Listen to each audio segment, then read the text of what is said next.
I was talking to a couple of different, over the last 48 hours, a couple of different sources around the New York Giants. Here's the best way to put it. When Joe Judge got hired, we were shocked. Remember? We were like, who's Joe Judge? He was over his head. Doesn't mean he's a bad guy. Doesn't mean he can't coach. To be the coach of the New York Football Giants is a lot.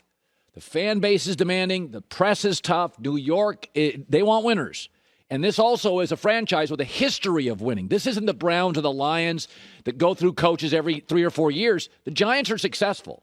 They've even when they're great, they're never exciting. They're the accounting firm of the NFL. But this is a good franchise. When I lived out there, they were going to Super Bowls. They got Eli and Coughlin. So this isn't your typical franchise in terms of merry-go-round of coaches. But that's what they've become over the last 6 years. 3 coaches, 3 big whiffs.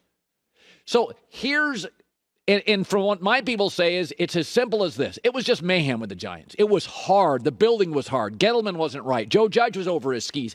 It was just too hard. Football can't be that hard. I say this all the time in marriages. You got to be able to sit on the couch and enjoy each other's company. I was told it was just hard all the time. Not to mention, it is the worst offensive line, probably by a mile in the league. Please solve that first. I don't care about an edge rusher. I don't care about another corner. Fix the offensive line. You can't be an elite team with the worst offensive line in the National Football League. But let's try to solve this. We can talk about the past all we want. It's very common for a successful business, and the New York Giants have been successful, multiple Super Bowls, to when they struggle, reach into their past success to solve it. Joe Judge knew Belichick. Belichick was under Parcells as a Giants coach. So what they did is very predictable. It doesn't mean they're dumb. It doesn't mean they're poorly run. They were struggling with McAdoo and Shermer. How do we solve it? Let's reach into our past, Belichick, and grab one of his top assistants. Happens all the time. People do this all the time in college and pro football. But here's the key for the New York Giants for me, because the Giants are, I believe, deep down, overwhelmingly a great historic franchise. But this is going to be tough for them. No more talking about yesterday. I don't care about Joe Judge. I don't care about Gettleman. I don't care. 100% fans, media, go forward. So let's look at what is currently happening in the National Football League. Because when you're a proud franchise and you've had success, it is very hard to not reach back into the success well for solutions. That's why it's hard for the Giants. They've had so much previous success. You have to go 100% forward because the game is changing, and here's an example. Let's name the great or good recent coaching hires. Is there a trend? So these are what I would call the great hires in the last several years. Sean McDermott, Sean McVay, Kyle Shanahan, Matt LaFleur, Mike Vrabel, and Bruce Arians. The good hires, Zach Taylor, Kevin Stefanski, Cliff Kingsbury, Mike McCarthy, and Frank Reich. What is the common thread? 9 of 11 are offense. And in fact, the 2 defensive coaches, Sean McDermott and Mike Vrabel, what do they have in common? They have aced offensive coordinator hires. Aced them. There's your trend. The quarterback is so valuable in this league now. The rules are so offensive.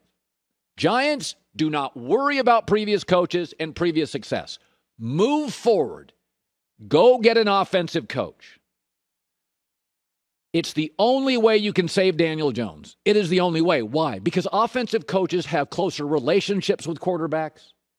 They understand the value of the offensive line, which Joe Judge never did. They develop them. Matt LaFleur, they get along with them. They can appeal to them and their sensibilities. So we have a trend. Go offense. 9 of the last 11 great or good hires are offense.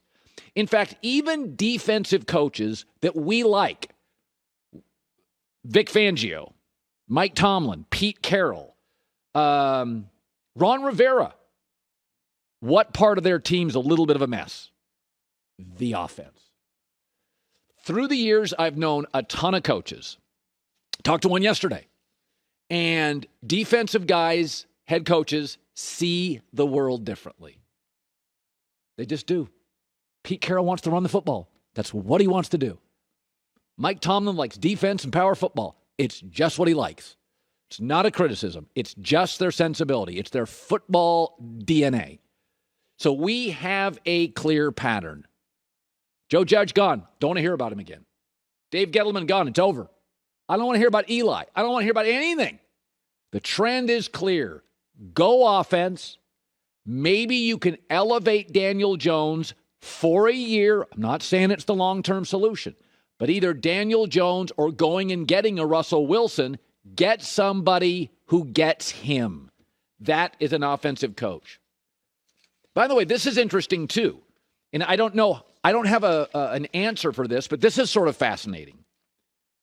Have you ever noticed, we always talk about hiring coaches from coaching trees.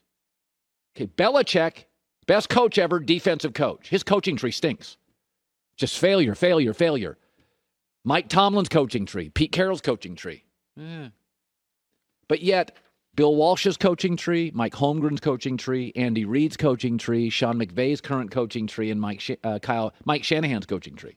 For whatever reason, offensive coaching legends, coaching trees, especially today, seem to be working better than defensive coaching trees. It's not absolute, but there's a clear trend going forward, and it's a great year of candidates. The Giants' primary issue is they've had so much success, they've been so historically relevant that you got to be careful about looking in the rearview mirror to solve tomorrow. And the trend is clear. Go offense. It's the only way to save Daniel Jones or elevate him at minimum, and it will also pay dividends if you land a guy like Russell Wilson. Okay, so I think this is funny. So every year we make predictions for the NFL.